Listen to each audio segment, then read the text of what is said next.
National, which is the South Carolina State Robotics Competition. Now, I know you are a big champion of this, and that's why we wanted to start off here today, because who have we got behind us? Myrtle Beach High School, RoboHawks. All right. Do you know what their competition task was this year? Yes, the game is called Aluminum Assault. Teams had 6 weeks to design, build, and program a robot that would shoot frisbee-like discs into goals on the end of a 27 by 54 foot playing field, and they could get bonus points if their robot can successfully climb a 10-foot pyramid and dunk frisbees in a goal at the top.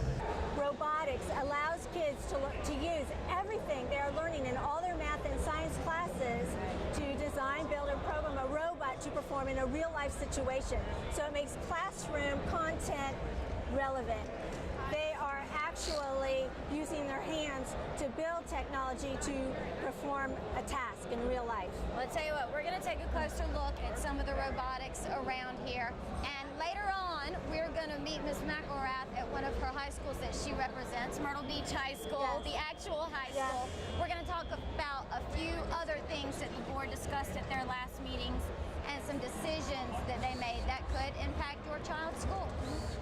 Obviously, Karen and I have moved to a much quieter space. We're in front of Myrtle Beach High School, which is actually one of the schools that you represent. Yes. It's in your area. Yes. And I know there was something you wanted to speak to. Y'all had a very important discussion at the most recent board meeting, and it was about increasing some funds to 15%. Right, it's the fund balance. It's a very hot topic and an important issue that has come before the school board. This fund balance represents our cash flow for our daily operational expenses. It's what keeps our doors open so that we can educate the children. And the percentage that we set is actually a percentage of our total operating budget for the year. When I first came on the board in 2011, that fund balance had a reserve of 7.5%. And in 2012, we voted to increase that balance to 10%, which represents about $31 million. And as I mentioned, this is what is our cash flow that keeps our doors open. Yes, and it's very important because it allows our district to operate on a cash basis with our bills. We don't have to take out the tax anticipation notes that many districts around the states have to take out as they wait for taxes to come in. And remember, anytime you take out a bank loan or a bond, we pay that back with interest. So maintaining our district on a cash-only basis saves the district money in the long run. So the debate now is to raise it from 10% to 15%, which represents about $45 million. And our chief financial officers recommend that this is a safer amount for us, since we do have a couple of months out of the year where that 10% was running a little bit short. To keep this district open, it costs about $1 million a day. So having a fund balance of $45 million, well, that seems like a huge amount to the average person. And, oh, why aren't you spending that money? It actually represents 45 days of operations.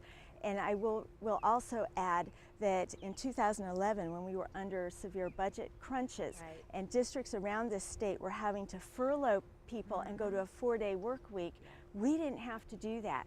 We were able to maintain our 5-day week, and it's because of that fund balance. It really protects the district. And one more thing, I know that you wanted to kind of give a shout out to a couple of your schools that you also represent. Who are those schools? Myrtle Beach Elementary and Myrtle Beach Intermediate. I'm very proud of them.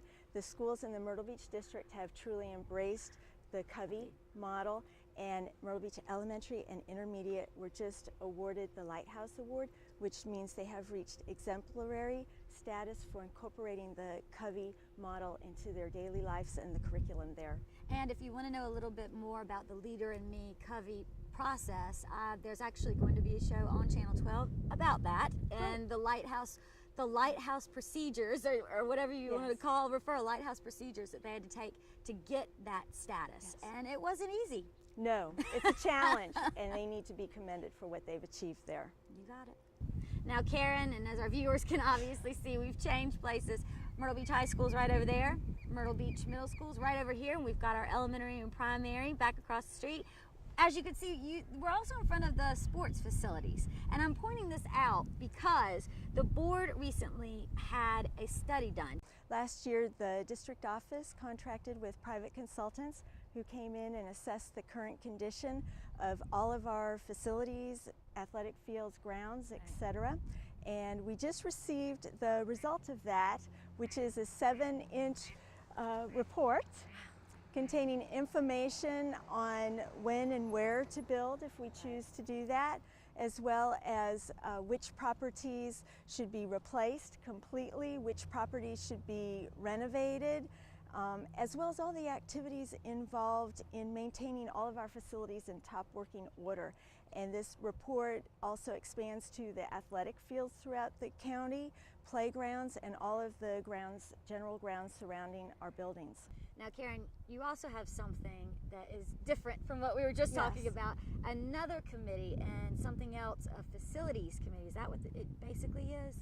Well, we have some issues with overcrowding in some of our schools around the district. So last year, the school board formed a district-wide committee for facilities optimization. It's hard for me to say that. Yeah, that's a lot of words. Yes, yes. And this committee was comprised of board members along with 2 stakeholders appointed by board members from each one of our attendance areas. And the purpose of this district-wide committee was to review and discuss methods for determining operational capacity for each one of our schools around the district. To aid in this process, the district was presented a growth and capacity analysis for each facility along with projected growth for the next 10 years. Wow. Yes, this committee met 5 times between August 2012 and January 2013, and they have just now presented their recommendations to the school board, which is to form site-based committees in the Loris, Conway, Carolina Forest, and North Myrtle Beach attendance areas. And the purpose of these site committees will be to explore and examine possible solutions for addressing overcrowding. And Karen, you wanted to explain too about how those committees were formed? Yes, each site committee will consist of no more than 11 members, and these members will be appointed by the school board.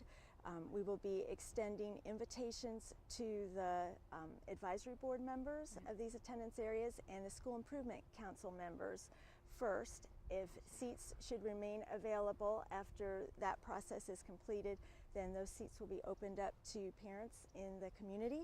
They would need to contact their representative board member to let them know that they would like to serve on a site committee.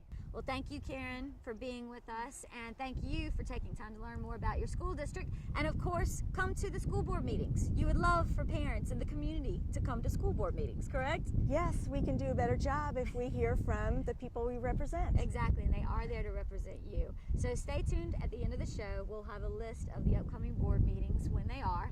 And thanks for watching us on Boardroom Briefs.